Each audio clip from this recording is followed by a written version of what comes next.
வாழப்பாடியார் அவர் கிருஷ்ணகிரி நாடாளுமன்ற உறுப்பினராக இருந்த பொழுது நீங்க சட்டமன்ற பேரவை உறுப்பினராக இருந்தீங்க. 2 பேரும் தேர்தல் போட்டிட்டு நீங்க தொகுதி சம்பந்தமா அவர்கிட்ட பலமுறை கோரிக்கை வைத்திருப்பீங்க. உடனடியாக நிறைவேற்றுவாரா இல்ல மாற்று கட்சி அப்படிங்கிற பார்வையை பார்ப்பாரா இல்ல அந்த தொகுதி மாற்று கட்சி உறுப்பினராக இருந்தாலும் அங்கும் செய்ய வேண்டிய கடமை நமக்கு இருக்குது என்பதை உணர்ந்து செயல்படுவாரா? வாழப்பாடி ராமமூர்த்தி அவர்கள் பொதுமக்களால் போற்றப்பட்டவர், சகல கட்சியினராலும் வரவேற்கப்பட்டவர். அவர் ஜாதி மதம் கட்சி வேறுபாடுகளை பார்த்தவர் அல்ல. அவர்தான் எங்கள் அருமை தலைவர், அவர்தான் ஆற்றல் மிக்க படை நடத்தும் புதுமை தலைவர், அவர்தான் எங்கள் வாழப்பாடி, அவர்தான். அவர் வீரம் விவேகம் அஞ்சா நெஞ்சம் இதெல்லாம் அவருக்கு சொந்தம். எது நம்ம ஒரு பெரிய ஒரு மக்களுக்கு போராடுகிறார் என்று சொன்னால் அதற்கு அரசே ஒத்துழைக்கவில்லை, ஆனால் அந்த பதவியே வேண்டாம் என்று ராஜினாமா செய்யக்கூடிய தைரியம் படைத்தவர். அவர்தான் எங்கள் அருமை தலைவர், அவர்தான் ஆற்றல் மிக்க படை நடத்தும் புதுமை தலைவர், அவர்தான் எங்கள் வாழப்பாடி, அவர்தான். தன்னிடம் வரக்கூடிய வேதனையால் துடித்துக் கொண்டிருக்கக்கூடிய பல்வேறு சோதனைகள் சந்திக்கக்கூடிய ஏழைகள் எளியவர்கள், அது தேவையானவர்களுக்கு என்ன வேணும் எந்த அளவில் செய்யணும் அங்க இந்த இதுவே அல்ல. இவர் சம்பந்தப்பட்டது இல்லாத விஷயம் கூட அரசாங்கம் செய்யணும்னா இன்னொரு அமைச்சர் அதை செய்யணும்னா அந்த அமைச்சருக்கு இங்கிருந்து போன் பண்ணி சொல்லுவார், இன்னார் வரார், அவருக்கு வேண்டியது செய்யுங்க, இந்த நிலையில் இருக்கிறார், இது ரொம்ப முக்கியம் அப்படின்ட்டு சொல்லிட்டு நீங்க போய் பாருங்க நான் சொன்னதா அப்படின்னு சொல்லுவார். அவர்தான் எங்கள் அருமை தலைவர், அவர்தான் ஆற்றல் மிக்க படை நடத்தும் புதுமை தலைவர், அவர்தான் எங்கள் வாழப்பாடி, அவர்தான். சேலம் தர்மபுரி கிருஷ்ணகிரி இதெல்லாம் இணைந்து வரக்கூடிய அளவிற்கு ஒவ்வொரு பார்லிமெண்ட் தொகுதியிலும் ஒவ்வொரு முறை போட்டிட்டு வென்று இருக்கிறார். அது செயல்பாடு அந்த அளவிற்கு அவருடைய செயல்பாடு உண்டு. மக்கள் தொண்டே மகேசன் தொண்டு என்று யார் நினைக்கிறார்களோ அவர்கள் வெற்றி. தமிழ்நாட்டில் இது போன்று யாருக்கும் ஒரு வாய்ப்பு அருகில் இருக்கிற மாவட்ட மக்களும் எங்க தொகுதியில் அவர் போட்டியிடணும், அதே போல தருமபுரில இருந்து அவர் தேர்ந்தெடுக்க பிறகு எங்க தொகுதியில போட்டியிடணும் சொல்லிட்டு சேலத்து மக்களும் போட்டி போட்டு ஒரு இருந்தாங்கன்னா அது வாழப்பாடியார் மட்டும்தான். பாடியாரை பொறுத்தவரையிலும் தொகுதியில போட்டியிட்ட திரும்ப மீண்டும் எங்களுக்கு போட்டியிடுங்கன்னு வேண்டுதல் வைக்கிறது ஒண்ணு. பக்கத்து தொகுதியில அங்க மட்டும் தான் நிப்பீங்களா, அவங்களுக்கு மட்டும் தான் செய்வீங்களா, எங்களுக்கெல்லாம் நீங்க செய்ய மாட்டீங்களா, எங்க மாவட்டத்திலயும் நில்லுங்க, எங்க தொகுதியிலையும் நில்லுங்க, வெற்றி பெறுங்க, எங்க தொகுதிக்கு ஏதாவது செய்யுங்க என்று வேண்டுதல் வைத்து அவரை நிற்க சொல்லி அவர் போய் ஒரு தொகுதியை தேடுகிறார் என்று பொருள் அல்ல. என் தொகுதியில் என்று மக்களுடைய வேண்டுகோளுக்கு கட்சிக்காரங்களுடைய காங்கிரஸ் கட்சியிலே இருக்கக்கூடியவர்களுடைய வேண்டுகோளுக்கு இணங்கி உட்பட்டு அவர் போய் நின்று வென்று ஆட்சி செய்தவர், அதிகாரம் செய்தவர், தொண்டு செய்தவர். அவர்தான் எங்கள் அருமை தலைவர், அவர்தான் ஆற்றல் மிக்க படை நடத்தும் புதுமை தலைவர், அவர்தான் எங்கள் வாழப்பாடி, அவர்தான். மக்கள் மீது அன்பு கொண்டவர், அவர் மக்களை உயர்த்த வேண்டும் என்கின்ற எண்ணம் கொண்டவர். நாம் எப்பொழுதும் நிரந்தரமாக பொது சேவை செய்வதிலே முன்னணியில் இருக்க வேண்டும் என்ற ஆர்வம் கொண்டவர். வெற்றிகரமாக செய்து முடித்தவர் எங்கள் தொகுதி எம்பி வாழப்பாடி. அவர்தான் எங்கள் அருமை தலைவர், அவர்தான் ஆற்றல் மிக்க படை நடத்தும் புதுமை தலைவர், அவர்தான் எங்கள் வாழப்பாடி, அவர்தான். விவசாயிகளுடைய நலன் கருதி மாம்பழ விளைச்சல் விவசாயிகள் சார்ந்த விவசாயிகள் தொழிலாளர்கள் அந்த மாம்பழச்சாறு அதுல மறுமலர்ச்சி ஏற்படுறதுக்கு வழிவகுத்தவர். கிருஷ்ணகிரி அந்த தொகுதி தான் பார்லிமெண்ட் தொகுதி தான் வாழப்பாடியா இருந்த தொகுதி. அந்த மாம்பழ தொழிற்சாலை பழச்சாறுகள் பிரிஞ்சு அதை அடைப்படுத்தி மற்ற நாடுகளுக்கு ஏற்றுமதி செய்யறதுக்கெல்லாம் இவர் ரொம்ப காரணமா இருந்தவர். எங்கள் அருமை தலைவர், அவர்தான் ஆற்றல் மிக்க படை நடத்தும் புதுமை தலைவர், அவர்தான் எங்கள் வாழப்பாடி, அவர்தான். பத்திரிகை.com நேயர்களுக்கு இனிய வணக்கம். முன்னாள் மத்திய அமைச்சர், தமிழ்நாடு காங்கிரஸ் கமிட்டியின் முன்னாள் தலைவர், மத்திய அமைச்சர் பதவியை விவசாயிகள் நலன் கருதி அதை துறந்தவர். அவர்கள் நலனுக்காகவே போராடி பல்வேறு விதமான ஆக்கப்பூர்வமான செயல்களை நிறைவேற்றியவர். உலக தொழிலாளர்களுக்காக ஜெனீவாவில் பல முறை குரல் கொடுத்தவர். அதே போல் பார்த்தீங்கன்னா நாட்டு மக்களுடைய அவலங்கருதி அடுப்பூதும் பெண்களுடைய அந்த கஷ்ட நஷ்டங்களை உணர்ந்து அவர்களுக்கு நாடு முழுவதும் பார்த்தீங்கன்னா எரிவாயு இணைப்பை ஏற்படுத்தி அவர்களுடைய சிக்கல்களை தீர்த்தவர். அவர் கிருஷ்ணகிரி நாடாளுமன்ற உறுப்பினராக பணியாற்றிய பொழுது அவருடன் சட்டப்பேரவை உறுப்பினராக பணியாற்றியவர் முன்னாள் சட்டப்பேரவை உறுப்பினர் சமரசம் அவர்கள். வாழப்பாடியாருடன் அவருக்குள்ள நட்புகள் குறித்து நம்முடைய கலந்துரையாட இணைந்திருக்கிறார் சமரசம் அவர்கள். வணக்கம் ஐயா. வணக்கம். வாழப்பாடியார் அவர் கிருஷ்ணகிரி நாடாளுமன்ற உறுப்பினராக இருந்த பொழுது நீங்கள் சட்டமன்ற பேரவை உறுப்பினராக இருந்தீங்க. 2 பேரும் தேர்தல் போட்டிட்டவங்க. ஒரு நீங்கள் தொகுதி சம்மந்தமாக அவர்கிட்ட பலமுறை கோரிக்கை வைத்திருப்பீங்க. தொகுதி நிதிகளுக்காக, தொகுதி மேம்பட்ட பணிகளுக்காக அவரை பலமுறை பார்த்துருப்பீர்கள். எப்படி உங்களுடைய கோரிக்கையை வந்து உடனடியாக நிறைவேற்றுவாரா, இல்லை வந்து மாற்றுக் கட்சி அப்படிங்கிற பார்வையை பார்ப்பாரா, இல்லை வந்து அந்த தொகுதி வந்து மாற்றுக் கட்சி உறுப்பினராக இருந்தாலும் அங்கும் செய்ய வேண்டிய கடமை நமக்கு இருக்குது என்பதை உணர்ந்து செயல்படுவாரா? வாழப்பாடி ராமமூர்த்தி அவர்கள் பொதுமக்களால் போற்றப்பட்டவர், சகல கட்சியினராலும் வரவேற்கப்பட்டவர். அவர் ஜாதி மதம் கட்சி வேறுபாடுகளை பார்த்தவர் அல்ல. வரக்கூடியவர்கள் அவர்களுடைய துன்பம் என்ன, வேதனை என்ன, அதற்கு தீர்வு என்ன என்பதை மட்டுமே பார்த்தவர். பொதுவாகவே எந்த நேரத்தில் போனாலும் எந்த நிலையில் இருந்தாலும் தன்னுடைய கடமை என்ன என்பதை மறவாதவர். அவர் வீரம், விவேகம், அஞ்சா நெஞ்சம் இதெல்லாம் அவருக்கு சொந்தம். எது நம்ம ஒரு பெரிய ஒரு மக்களுக்கு போராடுகிறார் என்று சொன்னால் அதற்கு அரசே ஒத்துழைக்கவில்லையானால் அந்த பதவியே வேண்டாம் என்று ராஜினாமா செய்யக்கூடிய தைரியம் படைத்தவர். பதவிக்காக காலம் அருடி கொண்டு அந்த பதவியில் இருந்தால் போதும், அதை பற்றி ஒன்றுமே தெரிய வேண்டியதில்லை அப்படின்னெல்லாம் இருந்திருக்காங்க பல பேர். நீங்கள் அழகிரி இருந்தார் டெல்லியில், டெல்லி மந்திரியா, தமிழும் ஒழுங்காக பேச மாட்டார், ஆங்கிலம் அறவே தெரியாது, ஒரு பெரிய இதுவாக இருந்துச்சு அவர் மந்திரி. அவர் இப்போ ஒரு நாள் கூட பார்லிமெண்ட்டில் இப்படி தான் ஏதாவது நடந்துக்கணும்னு செஞ்சதாக சரித்திரமே இல்லை. அவர் பல காலம் இருந்தார். அது கலைஞருடைய தயவில், அவருடைய பயத்தில் அவர் மந்திரியாக இருந்தார். அவர் மந்திரியாக இருந்தே காலத்தை கழிச்சிட்டு போயிட்டார். ஆனால் அமைச்சராக இருந்து பார்லிமெண்ட்டில் என்ன நாட்டுக்காக செய்தார்னா ஒன்றுமே செய்யலை. அப்படியெல்லாம் உண்டு. அந்த நேரத்தில் யாராக இருந்தாலும், டெல்லி மந்திரியாக இருந்தாலும் சரி, பிரதமராக இருந்தாலும் சரி, அது மாநில அளவில் இருக்கின்ற முதல்வராக இருந்தாலும் சரி, எல்லோருடனும் மிக நெருங்கிய நட்புடன் பழகக்கூடியவர், மக்களுக்காக போராடக்கூடியவர், வாதாடக்கூடியவர், மக்களுடைய பிரச்சனையை தீர்க்க தவறினர் சண்டை பிடிக்க தவறாதவர், அங்கிருந்து அது வந்து வெளியேற சபதம் விட்டு வெளியேறக்கூடியவர். ஆகையினால் என்னுடைய கிருஷ்ணகிரி பார்லிமெண்ட் தொகுதியில் அவர் இருந்தார். நான் காவேரிப்பட்டினம் சட்டமன்ற தொகுதியில் நாங்கள் இருவரும் ஒரே நேரத்தில் போட்டியிட்டு வெற்றி பெற்றவர்கள். எந்த ஆண்டுங்க அது? 84ன்னு நினைக்கிறேன். 1977, 80, 84 3வது முறை தான் 2 பேர் சேர்ந்து நின்னது. 84 அப்படின்னு நினைக்கிறேன். பல முறை இணைந்து நீங்கள் 2 பேரும் பணியாற்றிருப்பீங்க. பல விஷயத்தில் நான் வந்து அதிமுக, அவர் வந்து காங்கிரஸ். எங்களுக்குள்ள 2 பேரும் பேசும்போது அவர் காங்கிரஸ் எங்கே இருக்குதுன்னு தெரியாது, எனக்கு அதிமுக எங்கே இருக்குன்னு தெரியாது. வாழப்பாடியாரும் நானும் ஒருங்கிணைந்தே செயல்படுவோம்.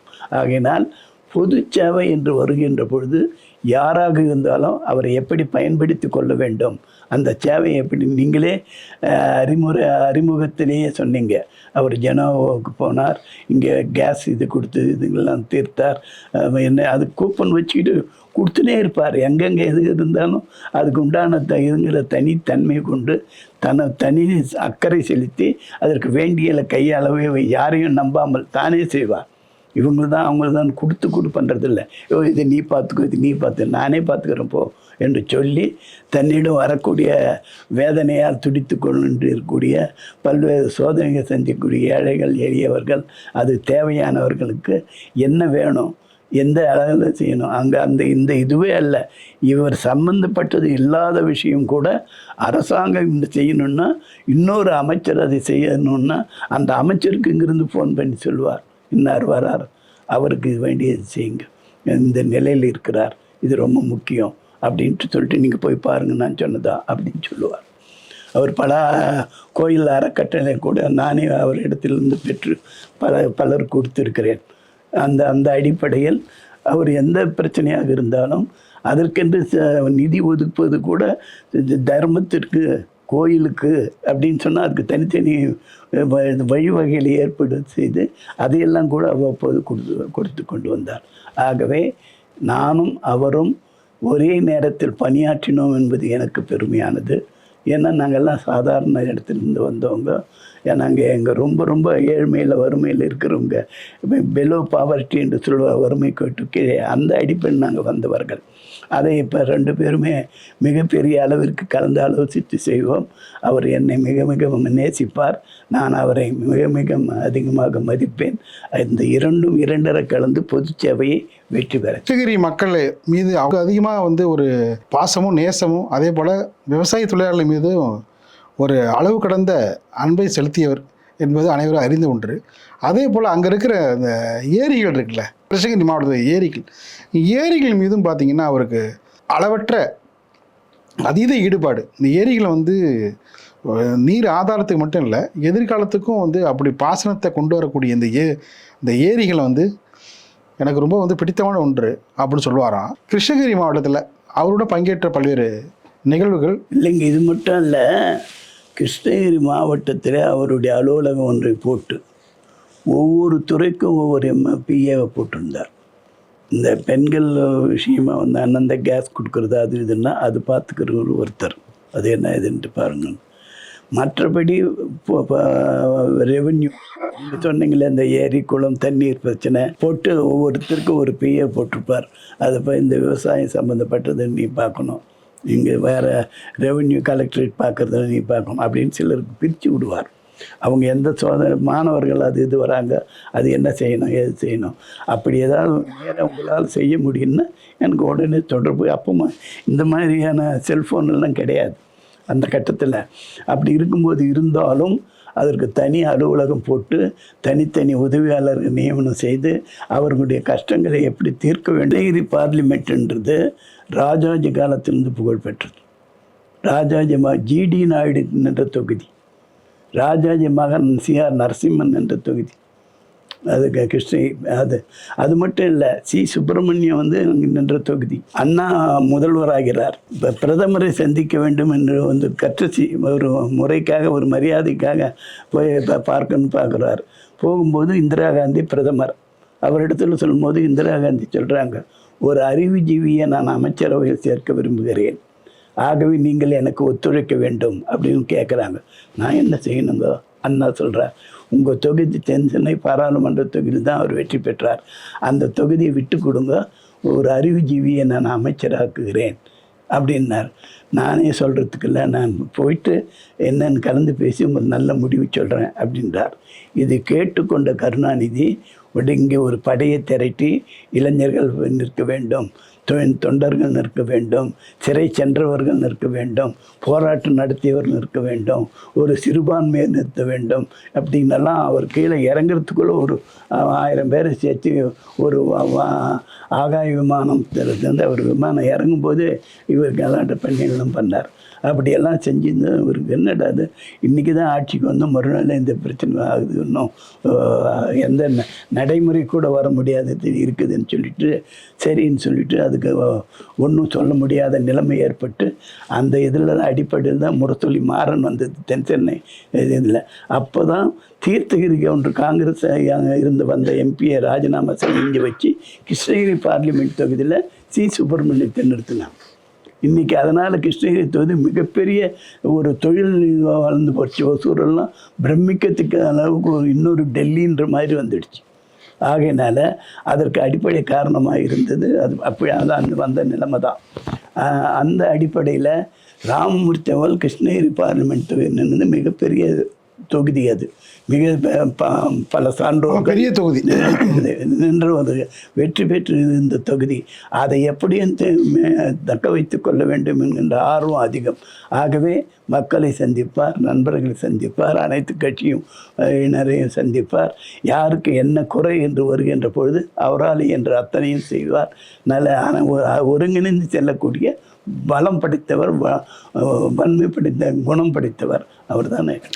பல பேரை வாழ வைத்து அழகு பார்த்தவர், பல பேருக்கு வந்து முகவரி கொடுத்தவர், அரசியலும் சரி பல்வேறு இடங்கள்லையும் வந்து முகவரி கொடுத்தவர், மற்றவர்களை மகிழ்வித்து அதில் வந்து சந்தோஷப்பட்டவர்.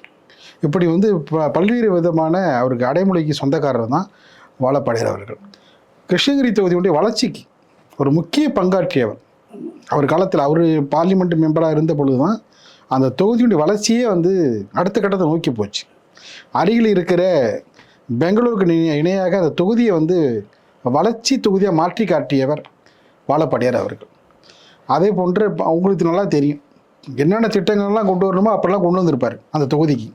அதை பற்றி ஒரு சில வார்த்தைகள். அவர் கேட்கும்போது அலுவலகத்தில் உட்காரும்போது குறைகள் என்னன்னு சொல்லிட்டு உட்காந்துக்குவார். ஒவ்வொருத்தரையாக பேச சொல்லுவார். ஒவ்வொருத்தரும் ஒவ்வொன்று சொல்லுவாங்க. எங்களுக்கு இங்கே கரண்ட் இல்லை அப்படின்னு கேட்பாங்க, நோட் பண்ணிக்கணும். எங்களுக்கு வழி இல்லை அப்படின்னு சொன்னால் அது இருக்காங்க.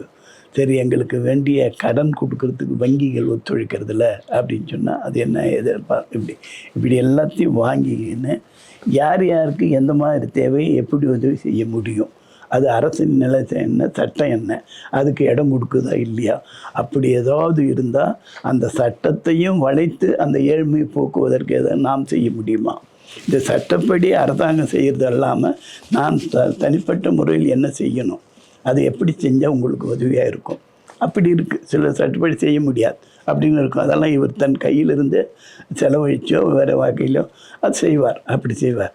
ஆகையினால மக்கள் மீது அன்பு கொண்டவர், அது அவர் மக்களை உயர்த்த வேண்டும் என்கின்ற எண்ணம் கொண்டவர். நாம் எப்பொழுதும் நிரந்தரமாக பொது சேவை செய்வதிலே முன்னணியில் இருக்க வேண்டும் என்ற ஆர்வம் கொண்டவர்.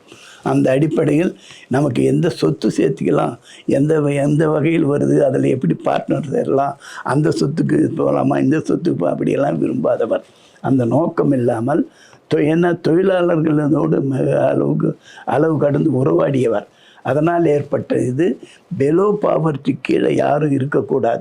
அதற்கு என்ன நம்மால் செய்ய முடியும், அதற்கு எந்த அளவிற்கு அதை நாம் போக்க முடியும், அந்த ஏழ்மையை போக்குவதற்கு என்னென்ன வழிமுறைகள் உண்டு என்பதையெல்லாம் கலந்து ஆலோசித்து வெற்றிகரமாக செய்து முடித்தவர் எங்கள் தொகுதி MP வாழப்பாடி ராமன். கிருஷ்ணகிரி மாவட்டம் முழுவதும் பார்த்திங்கன்னா மாம்பழ விளைச்சல் அதிகம். அதை நம்பி பார்த்திங்கன்னா விவசாயிகள் நிறைய பேர் இருக்காங்க. இப்போ அந்த காலகட்டத்தில் ஆந்திராவில் இருந்து ஏற்றுமதி செய்யப்படுகிற மாம்பழ விளைச்சல் தமிழ்நாட்டில் ஏற்றுமதி செய்யப்பட சூழல் இருந்தது. அதை மாற்றி காட்டி விவசாயிகளுக்கு பல்வேறு விதமான கோடிக்கணக்கான வருவாயை ஈற்றி தந்தவர் வாழப்பாடியார். அதே நேரத்தில் விவசாயிகளுடைய நலன் கருதி மாம்பழ விளைச்சல் விவசாயிகள், அது சார்ந்த விவசாயிகள், தொழிலாளர்கள் அந்த மாம்பழச்சாறு அதில் மறுமலர்ச்சி ஏற்படுறதுக்கு வழிவகுத்தவர். அதை பற்றி இல்லைங்க, இப்போது சேலம் மாவட்டம் சேலம் மாங்கனின்னு சொல்லுவாங்க. ஆனால் கிருஷ்ணகிரி மாவட்டத்தில் தான் சொல்லுங்க சேலம் மாங்கனின்னு சொல்கிறது காரணம் அதிகம். சேலம் மாங்கனின்னு சொன்னதுக்கு காரணம் சேலம் மாவட்டத்தில் ஒரு பகுதி மாங்கனி விளையும் பகுதி. சேலத்திலிருந்து தர்மபுரி பிரிஞ்சது, தர்மபுரியிலிருந்து கிருஷ்ணகிரி பிரிஞ்சது. இன்றைக்கி கிருஷ்ணகிரியில் தான் மாங்கனி கண்காட்சி நடக்குது, சேலத்தில் இல்லை. அதை புரிஞ்சுக்கணும் ஒன்று. ஏன்னா சேலத்து மாம்பழமேன்னு நாவலர் தேர்தலில் நிற்கும்போது அவர் நாங்கள் சொல்லுவோம் வந்தது. அது ஒரு காலம். சேலம் தான் சேலத்தில் இருந்து தான் தர்மபுரி பிரிஞ்சது, தர்மபுரியில் தான் கிருஷ்ணகிரி பிரிஞ்சது. கிருஷ்ணகிரி அந்த தொகுதி தான் பார்லிமெண்ட் தொகுதி தான் வாழப்பாடியாக இருந்த தொகுதி. வாழ்ந்த மாம்பழ தொழிற்சாலை பழச்சாறுகள் பிரிஞ்சு அதை அடைப்படுத்தி மற்ற நாடுகளுக்கு ஏற்றுமதி செய்கிறதுக்கெல்லாம் இவர் ரொம்ப காரணமாக இருந்தவர். அது வருவதற்கு வேண்டிய MP-யாக இருந்து அந்த தொழிலை எப்படி ஊக்குவிப்பது, என்ன செய்தால் நேராக மாம்பழம் மட்டும் ஏற்றுமதி இல்லாமல் மாம்பழ சாறுகளை ஏற்ற வைக்க முடியும், அது டின்னில் அடித்து ஃபாரினுக்கு அனுப்பணும், அது மாதிரி தொழில் செய்திருக்கேன்னு உட்கார்ந்தவங்களை எல்லாம் பேசி அதற்கெல்லாம் வழிவகை செய்தவர் அவர் பார்லிமெண்ட்டில் இருக்கும்போது. ஆகவே தொழில் வளர்ச்சி பெறவும், விவசாயம் மறுமலர்ச்சி பெறவும், ஏழைகள் ஏற்றம் பெறவும் உழைத்தவர். அதே மாதிரி பெண்கள் கேஸ் இது விஷயத்தில் இதுவும் அதற்காக தன்னை அர்ப்பணித்து கொண்டவர். ஆகவே இன்றைய தினம் சர்வ துறையிலும் எல்லா துறையிலும் ஃபார்வேர்டு, பேக்வேர்டு, ஷெட்யூல்டு ட்ரைப்னு யாராக இருந்தாலும் ஏற்றம் பெறணும், யாராக இருந்தாலும் சம்பாதி கற்றுக்கணும், அப்போ தான் நாடு சிறக்கும் என்ற கொள்கை உடையவர். அந்த அடிப்படையில் அதற்கு வேண்டிய எல்லா வகையான ஆலோசனைகளையும் அறிவுரைகளையும் சொல்வது மட்டுமல்லாமல் நான் செய்தும் காட்டியவர் வாழப்பாடியார். கிருஷ்ணகிரி மட்டும் இல்லை, அருகில் இருக்கிற தருமபுரி பார்லமெண்ட் உறுப்பினர் இருந்த பொழுதும் இதே போன்று வளர்ச்சிகளை கட்டமைப்பை ஏற்படுத்தியவர் தருமபுரி தொகுதியிலும். அதே போன்று சேலத்தில் பல்வேறு தொழில்கள் நீ வளர்ச்சி அடைஞ்சிருக்குன்னா அதில் முதல் காரணமே அவர் தான். விவசாயிகளுடைய நலன் கருதி அதே மாதிரி பல தொழில்களுடைய எந்த தொகுதியில் நிற்கிறாரோ அந்த தொகுதி மேம்பாடு அப்படி ஒரு மேம்பாடு. அதில் பார்த்தீங்கன்னா தருமபுரி, சேலம், கிருஷ்ணகிரி தொடர்ந்து அந்த 3 தொகுதியிலையும் பார்லமெண்ட் உறுப்பினர் அங்கே இருக்கிற மக்களுடைய வாழ்வாதாரத்தை உயர்த்தி விவசாயிகளுடைய மேன்மையை கருத்தில் கொண்டு என்னென்ன திட்டங்களை செய்யணுமோ அதெல்லாம் செஞ்சு நீ 3 தொகுதிகளும் பார்த்தீங்கன்னு வச்சிங்களேன் மிகப்பெரிய வளர்ச்சி அடைஞ்சிருக்கு. அது காரணமே வாழப்பாடியார் தான். மூன்று ஒருங்கிணைந்ததே சேலம். சேலத்திலிருந்து சேலம் மாவட்டம், நாமக்கல் மாவட்டம், தருமபுரி மாவட்டம், கிருஷ்ணகிரி மாவட்டம் 4ம் பிரிஞ்சது. மூதறிஞர் ராஜாஜியே சேலத்தினுடைய முனிசிபல் சேர்மனாக இருந்தார். பெரியார் ஈரோட்டில் சேர்மனாக நகரசபை தலைவராக இருக்கும் பொழுது இவர் அங்கே இருந்தார். எப்படி சேலத்தில் இருந்தார்? தொரப்பள்ளி, ஒசூர்லேருந்து அங்கன்னா அதெல்லாம் சேலத்துக்கு உட்பட்டது. அவர் வழக்கறிஞராகவும் இருந்தார். மாவட்ட வழக்கறிஞர்னாக்கா அது சேலம்தான். இப்போ இந்த கிருஷ்ணகிரியே இருக்குது, அப்புறம் தருமபுரியே இருக்குது, நாமக்கல் இருக்குது, சேலத்தில் இருக்க 4 பிரிவாக அந்த ஒருங்கிணைந்து இருக்கின்ற பொழுது நம்முடைய வாழப்பாடியாருக்கு சரியோ தவறோ அவர் வாழ்க்கையில் அந்த மாவட்டம் சேலம் மாவட்டம் முழுதும், சேலம், தருமபுரி, கிருஷ்ணகிரி இதெல்லாம் இணைந்து வரக்கூடிய அளவிற்கு ஒவ்வொரு பார்லிமெண்ட் தொகுதியிலும் ஒவ்வொரு முறை போட்டியிட்டு வென்று இருக்கிறார். அவருடைய செயல்பாடு அது செயல்பாடு அந்த அளவிற்கு அவருடைய செயல்பாடு உண்டு. ஆகவே மக்கள் தொண்டே மகேசன் தொண்டு என்று யார் நினைக்கிறார்களோ அவர்கள் வெற்றி பெறுவார். தமிழ்நாட்டில் இது போன்று யாருக்கும் ஒரு வாய்ப்பு அருகில் இருக்கிற மாவட்ட மக்களும் எங்கள் தொகுதியில் அவர் போட்டியிடணும், அதே போல் தருமபுரிலேருந்து அவர் தேர்ந்தெடுக்க பிறகு எங்கள் தொகுதியில் போட்டின்னு சொல்லிட்டு சேலத்து மக்களும் போட்டி போட்டு ஒரு காரணம் இருந்தாங்கன்னா அது வாழப்பாடியார் மட்டும்தான். இல்லை வாழப்பாடியாரை பொறுத்தவரையிலும் தொகுதியில் போட்டியிட்ட திரும்ப மீண்டும் எங்களுக்கு போட்டியிடுங்கன்னு வேண்டுதல் வைக்கிறது ஒன்று. பக்கத்து தொகுதியில் அங்கே மட்டும்தான் நிற்பீங்களா, அவங்களுக்கு மட்டும்தான் செய்வீங்களா, எங்களுக்கெல்லாம் நீங்கள் செய்ய மாட்டீங்களா, எங்கள் மாவட்டத்துலேயும் வந்து நில்லுங்க, எங்கள் தொகுதியிலையும் வந்து நில்லுங்க, வெற்றி பெறுங்க, எங்கள் தொகுதிக்கு ஏதாவது செய்யுங்க என்று வேண்டுதல் வைத்து அவரை நிற்க சொல்லி, அவர் போய் ஒரு தொகுதியை தேடுகிறார் என்று பொருள் அல்ல. என் தொகுதியில் என்று மக்களுடைய வேண்டுகோளுக்கு, கட்சிக்காரர்களுடைய காங்கிரஸ் கட்சியில் இருக்கக்கூடியவர்களுடைய வேண்டுகோளுக்கு இணங்கி உட்பட்டு அவர் போய் நின்று வென்று ஆட்சி செய்தவர், அதிகாரம் செய்தவர், தொண்டு செய்தவர். நிகழ்ச்சியை பங்கிட்டு பல்வேறு கருத்துக்களை தெரிவித்தமைக்கு இதயங்களே நன்றி. நன்றி, வணக்கம்.